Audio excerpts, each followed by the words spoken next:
welcome to my YouTube channel. I am so happy that you guys are here.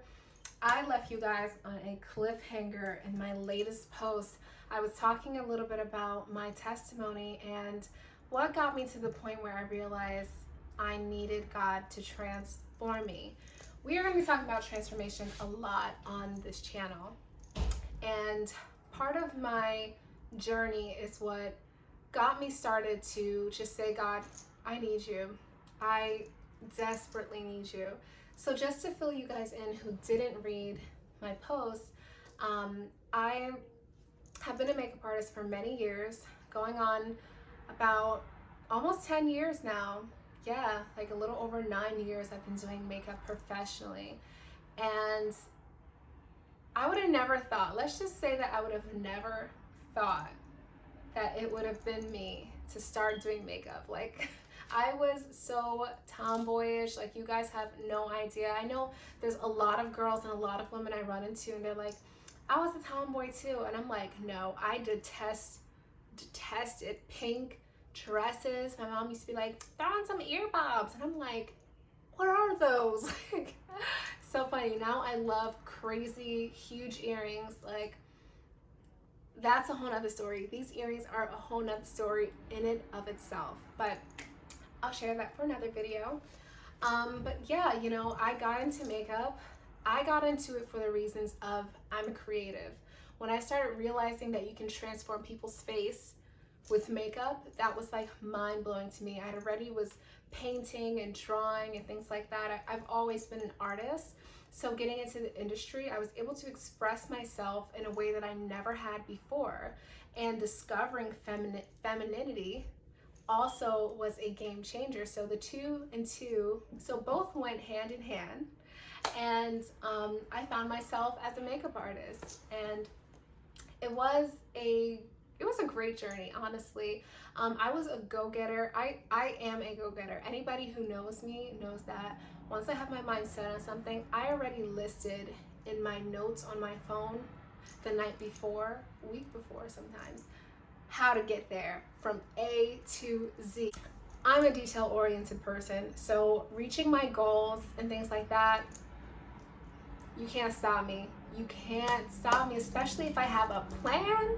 If I wrote it in my notes, you cannot stop me, you know, but that is who I am. And so when I decided, you know, I really want to be a makeup artist, I ran for it, and everything was being like laid out in front of me. Like, I remember like just working with a photographer who was a really close friend of mine back then, you know, being like, let's go, like, let's do this, like, let's do this photo shoot. Oh, you need this, you need, like, constantly running around. I got connected with some makeup groups. I did fashion shows, photo shoots, you name it. I was Sasha, the makeup artist. I had worked really hard for it, and most of the world and most of you who are even watching would be like, yeah, you know, you worked really hard for that. But the difference between me then and the difference between me now is that I found my identity in who God says that I am. Long story short, my mother, she broke her leg and my grandmother sold her house, and she's elderly, so she needed someone to take care of her. She had to stay with us. All of that responsibility of caretaking fell on me, and I had to make the decision, do I go out and pursue my dreams, or do I stay and take care of my family who needed it? Obviously, I chose my family, but losing myself in the process of what I thought was myself, by not being able to do makeup, not being able to run around and do gigs, took a toll on me mentally, physically, emotionally. It was way too much. I'm talking about, imagine doing 20 to 30 makeups a week, traveling, having fun, being creative, building your business, to a dead stop. And every day you're taking care of your mom and your grandmother, and you're making meals, and you're doing laundry and changing clothes. Like, it was such a drastic change that I really thought I was gonna break, honestly. Actually, I'm not gonna even say I thought I was gonna break. I broke, and I needed God more than I ever did in my entire life. I made the decision, you know what? For the first time ever, God, I'm going to come to you like I've never come to you before. See, in another part of my testimony, when I first became a Christian, I had already struggled with depression and anxiety for years. Years later, when I got to this point, when I realized, whoa, I still didn't have him as much as I thought I did. I still didn't have all the peace that I thought I did. And I was a good Christian. You know, I was going to church Sunday, participating on the Wednesday night church events, doing this and doing that while doing makeup. I thought I was a good Christian, but I was still finding my identity in other things. I was still idolizing the industry more than the creator who gave me the opportunity to be in the industry. Sis, you want to hear something real? You are not what you do so well.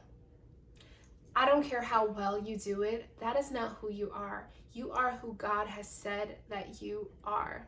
And it's not until you are stripped of everything, because we didn't enter into this world with anything. And when we leave, we're not going to take anything with us. But it's not until you are stripped of everything and you are totally surrendered, heart abandoned to who God is and to who he says you are, you won't find that much meaning in life.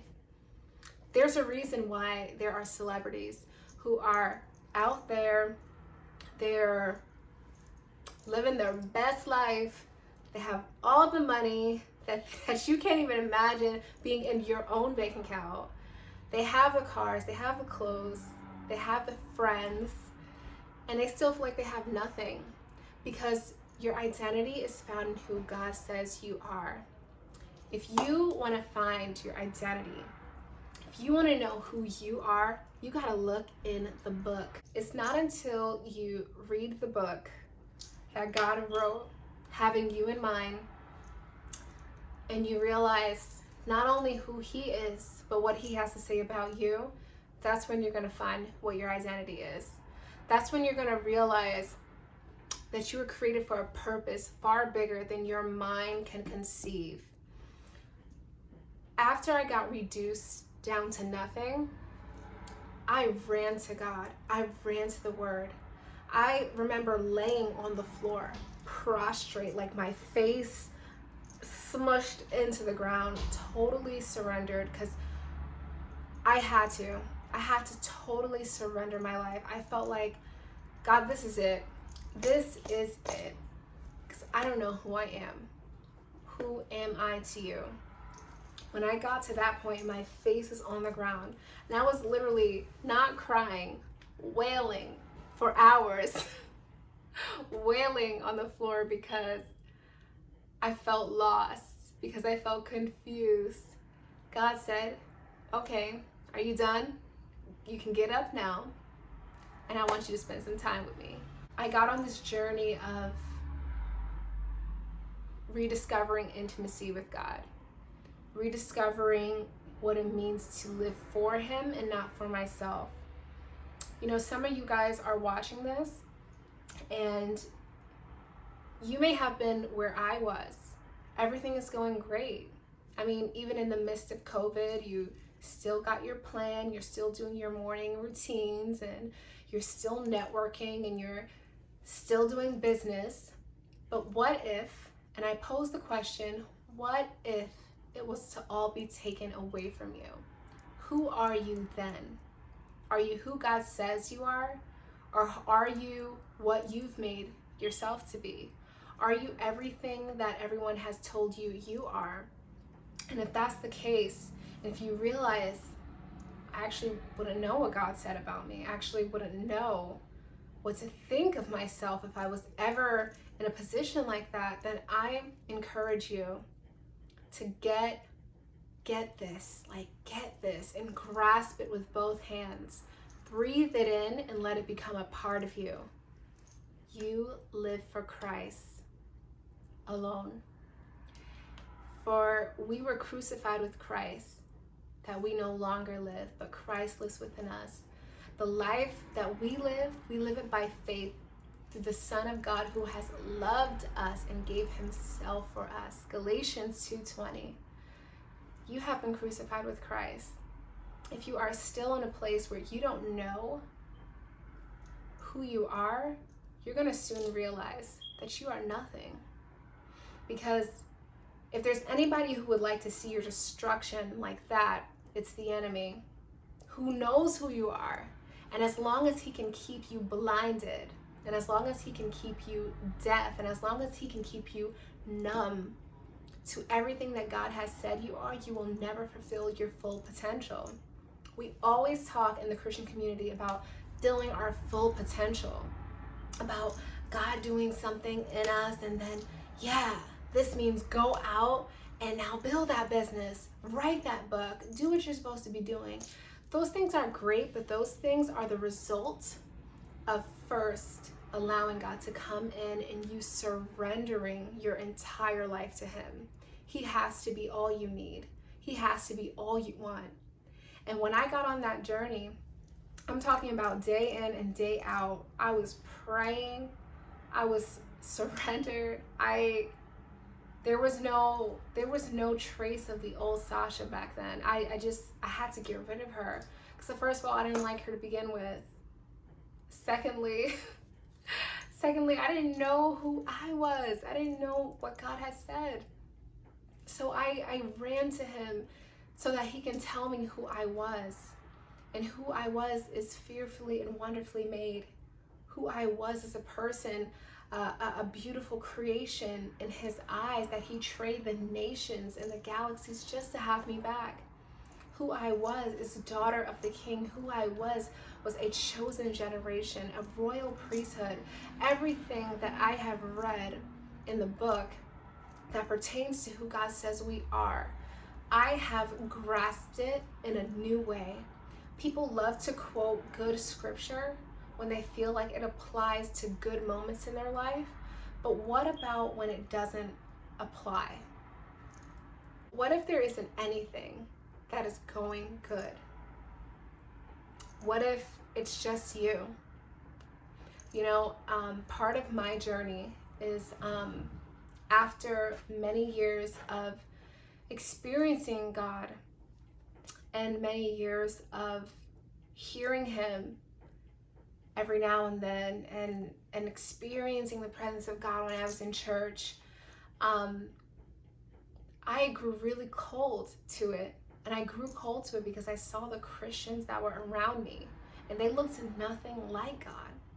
They made me want to run so far from Christianity, so far from everything pertaining God, to the point where I started to really think that this was like a whole Truman show. Like, you know, like this was a disaster. Like, here God is in heaven, he's just watching us, waiting for us to mess up, and he's such an evil God, he's such a mean God. I really thought that about God. It wasn't until I got to the point where I realized it was never God, it was the Christians who never knew who they were. You have to know who you are. And part of this journey that you're taking with me is being honest.